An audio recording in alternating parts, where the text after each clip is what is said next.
میرا نام ایمن ہے۔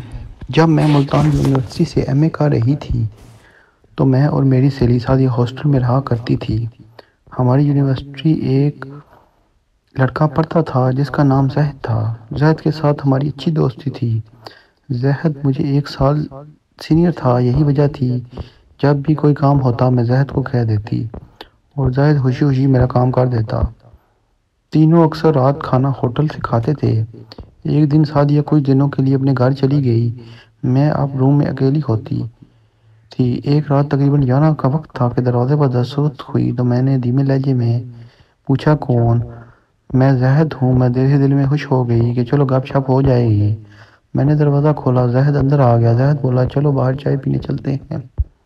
میں نے کہا نہیں، آج میرا موڈ نہیں ہے، پھر کبھی چلیں گے۔ زہد میرے قریب صوفے پر ہی بیٹھ گیا۔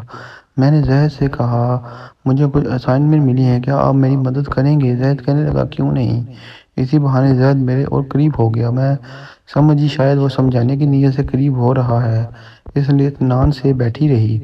کچھ دیر بعد زہد نے میرا ہاتھ پکڑ لیا اور بولا ایمن تم کتنی خوبصورت ہو، تمہاری جھیل جیسی آنکھیں میں ڈوب جانے کو دل کرتا ہے۔ ایمن تم جیسی خوبصورت لڑکی میں نے آج تک نہیں دیکھی۔ میں ذرا ہچکچاتے ہوئے پیچھے ہٹی مگر زہد نے میرا ہاتھ مضبوطی سے پکڑ لیا۔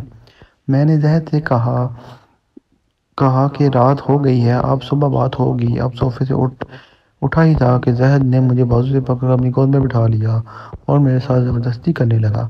میں غصے سے بولی زہد یہ تم کیا کر رہے ہو، تم یہ بہت غلط کر رہے ہو، تمہیں اپنا اچھا دوست سمجھتی ہوں۔ زہد کہنے لگا میں تم سے بہت پیار کرتا ہوں، آج کی رات تم صرف میری ہو، آج پلیز انکار مت کرنا۔ میں نے کہا میں شور مچا دوں گی۔ زہد رک جاؤ، وہ بولا مچاؤ شور، میں کہہ دوں گا کہ اس نے خود بلایا ہے اور مجھ سے سخت کرتی ہے۔ آج میں نے منع کیا تو شور کرنے لگی۔ یہ سن کر میں تو بے جان ہو گئی۔ اس نے مجھے اٹھا کر صوفے پر لٹا لیا، کہنے لگا ایمن آج تم صرف میری ہو، میں اس وقت کوب تھی اس لیے کچھ نہ کر سکتی۔ زہد میرے کپڑے اتار رہا تھا اور میں ناس مردوں کی طرح ساکن پڑی۔ جب وہ اپنی حوث پوری کر کے چلا گیا تو میں پوری رات روتی رہی۔ صبح سعدیہ واپس آیا گئی، میں نے اسے ساری بات بتائی تو وہ بولی چلو پولیس اسٹیشن چلتے ہیں۔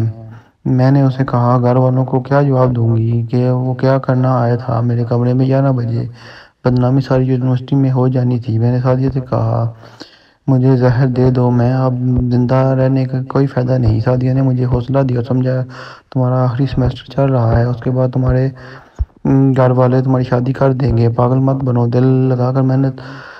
پھر ہم دونوں نے وہ ہاسٹل چھوڑ دیا اور دوسرے ہاسٹل شفٹ ہو گئے۔ اس واقعے کے بعد پتہ چلا کہ اسلام اور ہمارا معاشرہ لڑکے اور لڑکی کی دوستی کی اجازت کیوں نہیں دیتے، کیونکہ یہ دوستی صرف حوث تک برقرار رہتی ہے۔ ویڈیو دیکھنے کا بہت شکریہ، ہمارے چینل کو سبسکرائب کریں۔